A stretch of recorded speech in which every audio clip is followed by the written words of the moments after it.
मैं आँखों में हैरानी लिए अपनी दीदी को सुन रही थी। इस वक्त वो सच्चाई बता रही थीं, जिसकी वजह से वो सारे गांव में बदनाम हो चुकी थीं। बचपन में ही मेरे माँ-बाप मर चुके थे और मैंने अपना बचपन अपनी बड़ी बहन के घर गुजारा था। मेरी दीदी और जीजा जी दोनों ही काले थे और इसी तरह उनके सब बच्चे भी दबी रंगत वाले थे। लेकिन फिर सबसे आखिर में उनकी एक बेटी हुई जो अपने बहन भाइयों से बहुत अलग थी। वो सफ़ेद रंग की गुड़िया रुई का गोला लगती थी जो इस पूरे परिवार में सबसे अलग थी। सब गांव वालों ने बहुत मजाक भी उड़ाया था कि शायद मेरी दीदी और जीजा जी गांव की बड़ी हवेली जहां वो काम करते हैं वहीं से किसी की बच्ची उठा लाए हैं। मेरी दीदी और जीजा जी ने सारी ज़िंदगी किसी की बात पर जवाब नहीं दिया था और हमेशा कहा था कि हमारी ही बेटी है। मगर उन्होंने अपनी बाकी बच्चों के मुकाबले इस बच्ची को नाजों में पाला। उसके कपड़े भी बाकी बच्चों से अच्छे होते। मेरी बहन इससे घर के काम भी उस तरह से नहीं करवाती थी जिस तरह हम सब से करवाती थी। मैं अक्सर हैरान रह जाती कि ऐसा क्या है इस बच्ची में जो मेरी दीदी इतना ख्याल रखती हैं। वो बच्ची अगर मिट्टी में भी खेलती तो मेरी बहन उसे फ़ौरन उठा लेती और सारा दिन न उतारती। मेरी दीदी अक्सर अपनी बच्ची को लेकर हवेली में भी जाती रहती, जबकि वहाँ बाकी बच्चों को आने की इजाज़त नहीं थी। धीरे धीरे वो बच्ची भी बड़ी होती गई और मैं शादी करके ससुराल चली गई। एक बार मैंने बहुत ही अनोखी सी चीज़ देखी कि मेरी दीदी बिना किसी वजह के रो रही थी, जैसे उनका कोई अपना मर गया हो। मैंने हज़ार बार पूछा मगर वो कुछ भी बताने से इनकार ही करती रहीं। उनका रोना मेरे दिमाग में कई सवालों को उजागर कर रहा था। इसी दौरान मैंने एक और चीज़ देखी। मेरी दीदी अब अपनी बेटी से काफ़ी खिंची-खिंची रहने लगीं। कुछ वक्त ही गुजरा था कि एक दिन गांव में शोर मच गया। मुझे पता चला कि मेरी बहन की बेटी घर से भाग गई है। पूरा गांव थू-थू कर रहा था। सब कह रहे थे कि जिस बच्ची को नाज़ों से पाला वही आज मुँह काला करके भाग गई। मैं ये बात सुनकर दौड़ी-दौड़ी अपनी दीदी के घर आ गई थी, जहाँ वो बहुत ज़्यादा रो रही थी और उजाला को याद कर रही थी। जीजा जी भी शर्मिंदा से सर झुकाए खड़े थे, लेकिन मैंने एक बात पर गौर किया था कि मेरी दीदी और जीजा जी दोनों के ही रंग उड़े हुए थे, जैसे कोई अजीब सी बात हो और वो उसे छुपाना चाह रहे हों। दोनों आंखों आंखों में एक दूसरे से बात कर रहे थे और इस बात ने मुझे परेशान कर दिया। मैं रात को पूछने का इरादा करके सारा दिन बस लोगों को आता जाता देखती रही। फिर शाम के साये ढलने लगे और जैसे ही मैं उससे पूछने लगी तो मेरा पति मुझे लेने आ गया। मेरी सास की तबीयत भी ठीक नहीं थी, उन्हें अस्पताल लेकर जाना था, आ गई मैं वहाँ से आ गई। सोचा एक दो दिन में आकर पूछूंगी, मगर किस्मत की करनी ऐसी हुई कि अगले ही दिन मेरी सास इस दुनिया से चली गई। कुछ अपनी माँ जैसी सास का जाना था और बाकी मेरे कंधे पर पड़ने वाली उनकी जिम्मेदारियाँ ऐसी थीं कि ये बात मेरे दिमाग से बिल्कुल गायब हो गई और मैं कुछ भी ना पूछ सकी। मेरी दीदी इन दिनों कुछ परेशान सी थी और मेरे जीजा जी भी अब काफ़ी खामोश रह रहे थे और अक्सर कहीं ना कहीं रात के वक्त दोनों ही निकल जाते। एक बार फिर मुझे कुछ शक हो रहा था। मुझे लगा कि शायद मेरी दीदी कुछ गलत कर रही हैं या शायद उनके साथ कुछ गलत हो रहा है। दिन गुजरने के साथ साथ मेरा शक भी बढ़ता गया और एक दिन उजाला वापस आ गई, लेकिन वो अकेली नहीं थी। उसके साथ जो आदमी था उसे देखकर हम सब दंग रह गए, क्योंकि ये तो हमारे गांव की बड़ी हवेली के छोटे मालिक थे, जिन पर इस गांव की सारी लड़कियां मरती थीं। वो बहुत स्मार्ट था, ऊंचा लंबा कद, गोरा चिट्ठा सा। वो कई दिलों की धड़कन था। लेकिन एक बात हम सबको हैरान कर रही थी कि आखिर इस तरह भागकर ही शादी क्यों की गई। वो जितने बड़े घर से था, वो लोग एक बार किसी से भी पूछते तो वो अपनी बेटी फौरन दे देते। दीदी ने उजाला को छोटे मालिक के साथ देखकर अपना माथा पीटा था और ऊंची ऊंची आवाज में बोलना शुरू कर दिया, हाय उजाला, तूने क्या किया? तुझे सारी दुनिया में यही मिला था क्या? दीदी, जो उजाला को पहले देखकर थोड़ी बहुत खुश हुई थी, अब छोटे मालिक को देखकर उसकी हालत संभालने में नहीं आ रही थी और इसी तरह रोते रोते हुए जमीन पर गिर गई। उसके गिरते ही उजाला आगे आई और दीदी को थामना चाहा, लेकिन जीजा जी ने मना कर दिया और उसे यहाँ से जाने के लिए कहा। सारा गांव आके फाड़े ये दृश्य देख रहा था कि देखो जरा इसको, खुद सारी जिंदगी जिस हवेली का नमक खाया, अब वहीं बेटी की शादी होने पर रो रही है। भाई के कहने पर उजाला रोती हुई घर से चली गई। उसकी आंखों में कई आंसू थे जिन पर एक पल को मेरा दिल भी पसीजा, लेकिन फिर दूसरे ही पल मुझे अपनी दीदी की पागलों जैसी हालत का ख्याल आया। दीदी जो काफ़ी देर से होश में नहीं थी, शाम के साए ढल रहे थे कि तभी दीदी ने आंखें खोली और पहला सवाल किया कि उजाला कहाँ है। इस बार जवाब जीजा जी ने दिया। उन्होंने बताया कि वो उजाला को घर से निकाल चुके हैं, जिस पर दीदी ने शिकायत भरी नज़रों से जीजा जी को देखा और फिर रोने लगी और मुस्तकिल यही कहे जा रही थी, हमसे पाप हो गया, हम लोग कुछ ना कर सके, हमसे पाप हो गया। ऐसे ही बक-बक करते-करते दीदी फिर से बेहोशी की हालत में चली गईं और मेरा दिमाग वहीं अटका था कि आखिर मेरी दीदी से ऐसा कौन-सा पाप हुआ है, जिस पर वो इस तरह से रो रही हैं। मैं उस रात अपने पति से इजाज़त लेकर वहीं रह गई, ताकि अपनी दीदी से सारी हकीकत जान सकूं, क्योंकि मुझे ऐसा लग रहा था कि दीदी हम सब से कुछ न कुछ तो छुपा रही हैं। गाँव वाले काफ़ी देर तक आकर दीदी का हाल-चाल पूछते और सभी ने यही कहा था कि इतना बड़ा घर है लड़की का, तुझे तो खुश होना चाहिए कि ऐसा दामाद मिला है, सारी दुनिया ऐसा दामाद चाहती है और तुम हो कि नाकदरी कर रही हो। लोगों की इस तरह की बातें सुनकर दीदी फिर से रोने लगतीं और अपने सर पर हाथ मारतीं। इस वजह से मैंने उसके बाद किसी को भी घर आने नहीं दिया। जो आता मैं यही कहती कि दीदी सो रही हैं और खुद दीदी के पास बैठती, अपने बचपन की और माँ पिताजी की बातें किया करती। हम दोनों बहनों ने सारा दिन काफ़ी बातें की। मैंने दीदी के पास बैठकर खाना बनाया। रात हुई तो दीदी सबसे पहले लेट गई और मैं उसे सोता देखती रही। रात का ना जाने कौन सा वक्त था जब मैंने देखा कि दीदी अपनी चारपाई से उठी। मैं भी आंखें बंद किए लेटी रही। मैं बस ये देखना चाहती थी कि वो क्या करती हैं। दीदी ने जब यकीन कर लिया कि मैं सो गई हूँ तो वो कमरे में मौजूद संदूक के पास बैठ गई और अपने आंचल से बंधी चाबी से उसे खोला। मुझे एकदम याद आया कि दीदी ने कभी हमें इस संदूक को खोलने नहीं दिया था। मैं अब उठकर बैठ गई थी, लेकिन दीदी का ध्यान अब मुझ पर से हट चुका था। वो दूसरी तरफ से मुंह करके संदूक से कुछ चीज़ें निकाल रही थी। मुझे हमेशा लगता था कि उस संदूक में वो अपना जेवर रखती है, इसीलिए नहीं खोलती हैं। और आज मुझे भी ये जानने का शौक हुआ था, इसलिए मैं अब तक खामोश थी। दीदी ने एक-एक करके चीज़ें निकालना शुरू की थी और मैं वो चीज़ें देखकर मैं हैरान रह गई। सबसे पहले वो कुछ कपड़े थे, जो बहुत ही छोटे बच्चे के थे। उसके बाद कपड़ों का साइज़ बड़ा होता गया, वो सब लड़कियों के कपड़े थे। उसके बाद दीदी ने खिलौने निकालने शुरू किए। कुछ प्लास्टिक के थे, कुछ मिट्टी के थे। उसके बाद फ़ोटोज़ की बारी आई। एक-एक करके वहाँ काफ़ी तस्वीरें हो गई थीं। मैंने अपना दिमाग पर ज़ोर डाला था तो उनमें से कुछ कपड़े उजाला के थे, जो बचपन से अब तक वो पहनती आई थी, और कुछ खिलौने भी, लेकिन बाकी के कपड़े और खिलौने तो मैंने उजाला के पास कभी नहीं देखे थे। उसके बाद दीदी ने फ़ोटो देखना शुरू किया तो जो शुरू-शुरू में जो फ़ोटोज़ थीं वो भी उजाला की थी, लेकिन उसके बाद उनमें एक और वजूद आया। मैं इतनी दूर नहीं बैठी थी कि वो शक्लें ना देख सकूं, लेकिन फिर भी वो दूसरा वजूद जो किसी बच्ची का था मेरी पहचान में नहीं आया, लेकिन उसकी शक्ल मेरी दीदी और जीजा जी से बहुत मिल रही थी। उसका रंग भी वैसा ही सांवला था जैसे दीदी के बाकी बच्चों का था। दीदी ने अपना दुपट्टा ज़मीन पर आपने आगे बिछाया और उस पर एक-एक करके सारा सामान रखना शुरू किया। साथ-साथ चूमती जाती, रोती जाती और फिर एक गठरी बना ली। इससे पहले कि वो मुझे देखती, मैं फ़ौरन वापस लेट गई। मैं देखना चाहती थी कि दीदी कहाँ जाती है। उसने वो गठरी उठाई और कमरे से बाहर जाकर दीदी ने वो गठरी ज़मीन पर रखी, उस पर मिट्टी का तेल डाला। इससे पहले कि वो सारे सामान को आग लगाती, मैं फ़ौरन आगे बढ़ी और उसका हाथ पकड़ लिया। मुझे देखकर दीदी के होश उड़ गए थे। मैंने वो गठरी उठाई और दीदी को साथ लेकर अंदर आ गई और उसे चारपाई पर बैठाकर पानी का गिलास पकड़ाया। दीदी अब सर झुकाए बैठी थी, जैसे उसका कोई राज पकड़ा गया हो। मैंने उठकर एक बार फिर बाहर देखा कि कहीं कोई जाग तो नहीं रहा, और फिर जब इत्मीनान हो गया कि सब सो चुके हैं, तो मैंने अपनी बहन से वो सवाल किया जो काफ़ी दिनों से मेरे दिमाग में घूम रहा था। मैंने उसे पूछ ही लिया कि मुझे कुछ दिनों से तुम अजीब सी लग रही हो, कभी एकदम रोना और कभी फ़ौरन चुप हो जाना, और अब पहले वो सब चीज़ें देखना, उन्हें चूमना और फिर रोना और फिर आग लगाने के लिए ले जाना। मुझे ये सब ठीक नहीं लगा।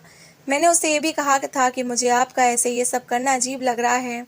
कुछ वक्त पहले आपका उजाला के साथ बर्ताव कुछ और था, और अब उसके लिए इतना रोना धोना क्यों दीदी, क्यों? मेरी इस बात पर दीदी ने कहा कि ऐसा बिल्कुल नहीं है जैसा तुम सोच रही हो। वो तो सब ऐसे ही हुआ, बस ये तुम्हारे दिमाग का फितूर है। मगर मुझे उसकी बात में बिल्कुल ही सच्चाई नहीं दिखी और मैंने एक बार फिर से अपनी बात दोहराई, लेकिन वो फिर इनकार कर गई। फिर मैंने उसे काफ़ी कुछ कहा कि तुम शायद इस बच्ची के सफ़ेद रंग की वजह से उसे कुछ नहीं कहती थी, जबकि बाकी काले बच्चों को उनकी ज़रा सी गलती पर ही इतना डांट दिया करती थी। तो इसका मतलब ये हुआ कि तुम बाकी औलाद से प्यार नहीं करती, या फिर शायद तुम अपनी बेटी की खूबसूरती से जलती हो, इसलिए सब कर रही हो। इस इल्ज़ाम पर उसकी आंखें भीग गई थीं और फिर उसने मेरे सामने सच के पर्दे खोलना शुरू किए और वो राज बताया जो आज तक दुनिया से छुपाया हुआ था। उसने कहना शुरू किया था और मेरा मुंह उसकी बात पर खुलता चला गया। 18 साल पहले मैं उम्मीद से थी और उन दिनों हम लोग बड़ी हवेली वालों के लिए काम किया करते थे और मालकिन के घर भी औलाद होने वाली थी। उनका बेटा तब 5 साल का था, जिसका नाम सुरेंद्र था। मुझे याद है एक बार सुरेंद्र ने मालकिन से कहा था कि मुझे बहन चाहिए। उसका अंदाज इतना प्यारा था कि मुझे उस पर बहुत प्यार आया था। मालकिन उसके ऊपर बहुत तेज चिल्लाई, भगवान ना करे तुम्हारी बहन आए। लेकिन मैं सुनकर रोने लगी और बड़ी देर तक रोती रही। मैं सोचने लगी कि क्या बड़े लोगों को भी अपने बच्चों के नसीबों से डर लगता है, या उन्हें भी शायद बेटी नहीं चाहिए थी।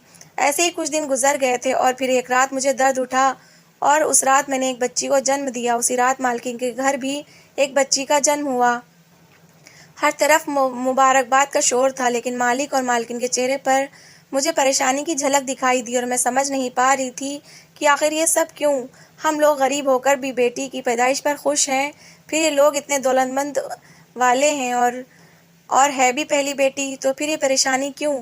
मैं दिल में मालकिन से बात करने का इरादा रखते हुए सो गई। 2 दिन ऐसे ही गुजर गए थे कि मुझे मालकिन ने अपने कमरे में बुलाया। मैं थोड़ी सी हैरान हुई, मगर अपनी बच्ची उठाए वहाँ चली गई। मैं यहाँ काफ़ी वक्त से काम कर रही थी, लेकिन कभी मालकिन के कमरे में नहीं गई थी। आज जब वहाँ कदम रखा तो मेरी आंखें चुंधिया गईं। ऐसी शान शौकत तो राजाओं महाराजाओं के घरों में होती होंगी, जैसे वहाँ थी। तभी मेरी नज़र बिस्तर पर पड़ी, जहाँ बहुत सारे हीरे जवाहरात पड़े थे, जैसे किसी शाही सल्तनत का खजाना था।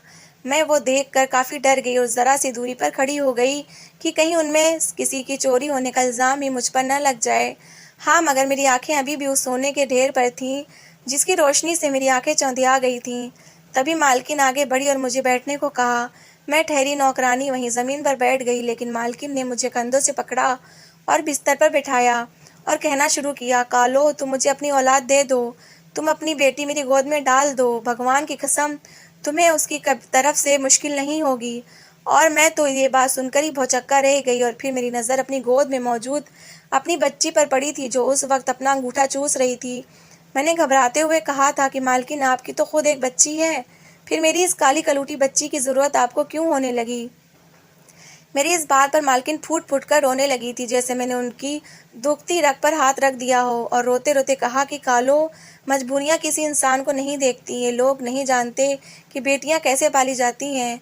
मालकिन की इस बात पर मुझे उनकी आंखों में दुख नजर आया और मेरी खोज और बढ़ गई। कालो, मुझसे मेरी बेटी लेकर अपनी बेटी मुझे दे दो। मालकिन ने एक बार फिर गिड़गिड़ा कर कहा। इस बार मैं कुछ कहती उससे पहले ही वो मेरे पैरों में गिर गई और मेरे पैर पकड़ लिए, और मैं इतने बड़े महल की मालकिन को अपने कदमों में गिरे देखकर दंग रह गई थी और फौरन उन्हें उठाया और बिठाया। मैं उन्हें कैसे दिलासा देती मुझे नहीं मालूम था। उन्होंने कहना शुरू किया, कालो, मैं तुम्हारी बेटी की शादी ऐसे जागीरदार परिवार में करवाऊंगी कि तुम्हारा सारा परिवार देखता रहेगा। मैं तुम्हारे सारे लड़कों को बाहर भिजवा दूंगी। ये जेवर भी रख लो, बस मेरी बेटी के साथ अपनी बेटी बदल लो। मालकिन की तान फिर वहीं आकर टूटी थी। मैंने एक बार फिर वजह पूछी थी कि आखिर मैं कैसे अपनी बेटी बिना वजह बदल लूं। मेरा पति कैसे मानेगा। मेरी मजबूरी सुनकर उन्होंने मुझे बताना शुरू किया। उनकी आवाज़ में एक दर्द था। उन्होंने अपनी बात की शुरुआत की, कालो, हमारे समाज में हर जुर्म की सज़ा हमारी बेटियां ही तो चुकाती आई हैं। मेरी जान भी एक ऐसे जुर्म की भेंट चढ़ने वाली है। एक रात हम पति पत्नी किसी शादी से वापस आ रहे थे। मौसम काफ़ी ख़राब था और हर तरफ धुंध ही धुंध थी कि हाथ को हाथ सुझाई नहीं दे रहा था। इस अंधेरे में पता नहीं कैसे एक लड़की हमारी गाड़ी के आगे आ गई। वो इस गांव के चौधरी की लड़की थी, जो ना जाने इस वक्त वहां क्यों आई थी। वो लड़की हद से ज़्यादा हसीन भी थी कि जैसे कोई अप्सरा हो। चौधरी ने हमें पंचायत के सामने पेश किया था। वो लोग अपनी बेटी का कत्ल माफ़ करने के लिए तैयार नहीं थे, लेकिन क्योंकि ये जानबूझकर नहीं हुआ था, इसलिए फांसी के बजाय एक अनोखी सज़ा सुनाई थी। वो ये कि जब हमारी बेटी 18 साल से बड़ी हो जाएगी तो उनमें से सबसे खूबसूरत बेटी को इस परिवार को दे दिया जाएगा। वो लोग इस लड़की से अपने किसी भी लड़के की शादी करके ले जाएंगे। आगे वो लोग जो भी करें वो उनकी मर्जी होगी, लेकिन बेटी वैसे ही हसीन होनी चाहिए। बदसूरत लड़की या पैसे वो लोग नहीं लेंगे, और हमारी सिर्फ यही एक बेटी है जो कि अभी से ही बहुत खूबसूरत है। तुम देख तो चुकी हो। ये कहते हुए उन्होंने अपनी बच्ची मेरे सामने की थी और वो जैसे कोई चांद का टुकड़ा थी। तो मतलब इसे ही वहाँ जाना था। मैंने अपनी बेटी की तरफ देखा था और फौरन मैं समझ गई थी कि मालकिन क्यों सिर्फ मेरी ही औलाद मांग रही थी। मेरी बेटी का रंग भी काला था जैसा बाकी बच्चों का था।